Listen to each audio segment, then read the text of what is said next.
Hey Bobcats, today I'm going to show you how to make what's called a risotto. Risotto is a fairly simple dish. It's an Italian-inspired dish, and basically what it is, it's a short grain rice that is cooked by adding stock or some sort of liquid to it slowly as it cooks. Now the rice we're using here is called arborio, and if you can see, it's not like the regular long grain rice that we make rice out of. It's much shorter and fatter, and it's much starchier.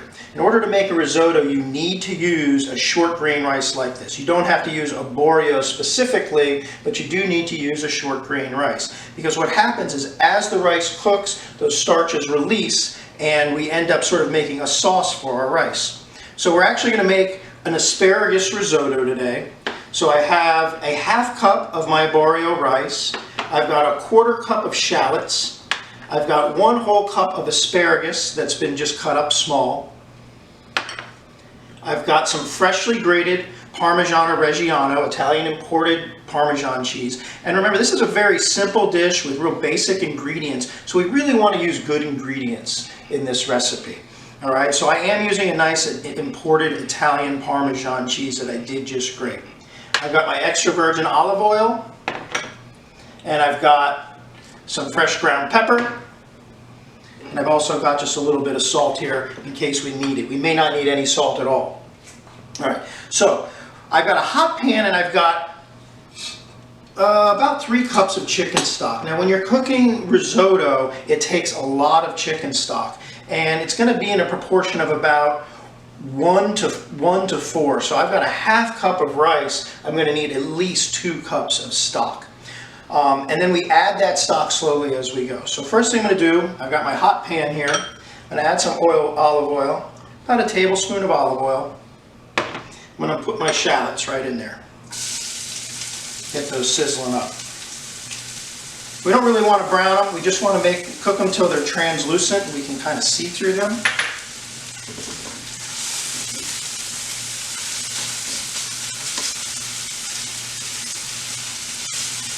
That's got a lot of aroma coming on. It's not a bad idea at this point. You just add a little bit of salt to those. You get some of the flavor coming out of them. I'm just going to keep sauteing those onions until they're nice and translucent. All right. Our onions are starting to sort of clear up here. And at this point, we can take our arborio rice and just pour it right in the pan. Now I'm making a fairly small batch of risotto here, so I'm using a small pan. I'm also using a pan that I knew you could be able to see what I'm doing in. If you're making a bigger batch, you can use a regular sauce pot for this. So I have my arborio rice, olive oil, and shallot sizzling away here.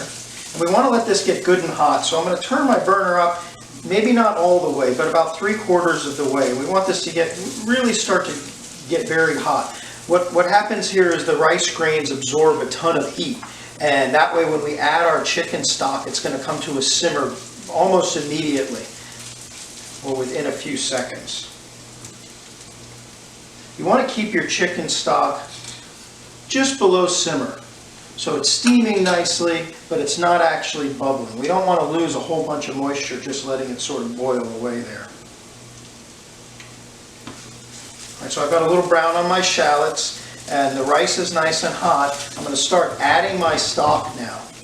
We're going to add it probably in about 3 or 4 stages. Every time we add it, we cover the rice with the liquid, and then we let it simmer down until it's just about dried out before we add any more.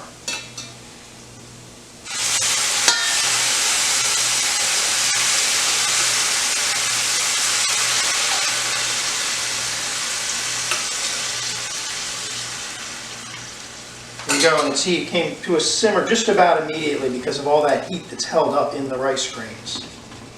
Again, we're going to let that simmer, and we're going to add liquid probably 2 or 3 more times before we add our chopped up asparagus. All right, I'm just about ready to add my second addition of stock to this. And it's very important the entire time that you're cooking this risotto that you are staying with it and you are stirring it, maybe not absolutely continuously, but at least every 30 seconds or so. You cannot walk away from a risotto. You will ruin it. So I'm going to add a little bit more stock. going to cover it up again with the liquid. And we're going to let that liquid reduce down once again, making sure that we're paying attention to it and we're keeping it well stirred the entire time. Okay, so I've added chicken stock now to my risotto. I've actually added 4 times to this, and I'm about 3/4 of the way there, and it's time for me to do my last addition of chicken stock. And with this addition, I am going to add the asparagus also. So I can actually go ahead and pour my asparagus right in there.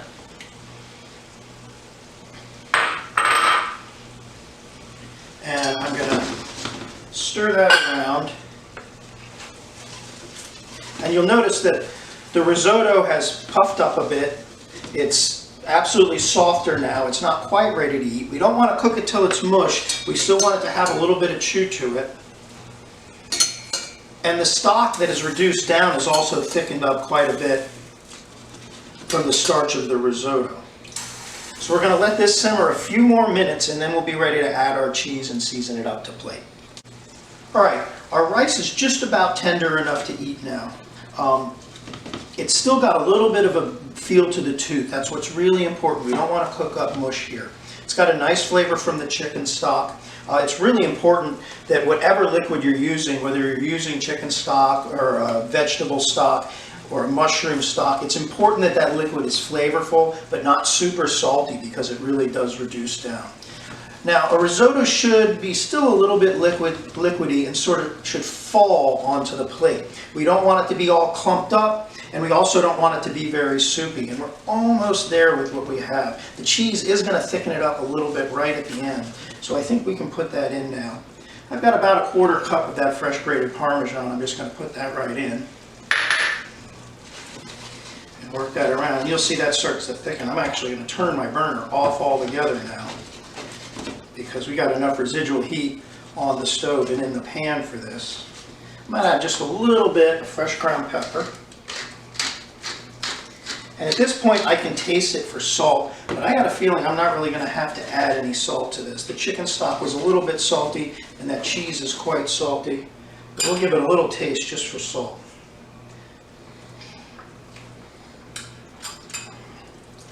It could use just a little pinch. Give it a little sprinkle of salt. I'm going to give it a little fresh olive oil right into the pan. Give it one more quick stir. You can see it's nice and saucy and runny.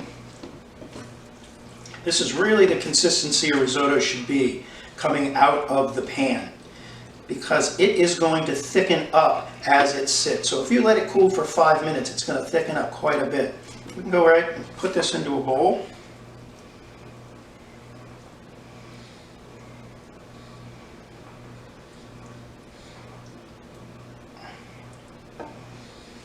And then I like a little fresh ground pepper on top. And a little drizzle of olive oil. And there we have a lovely asparagus risotto.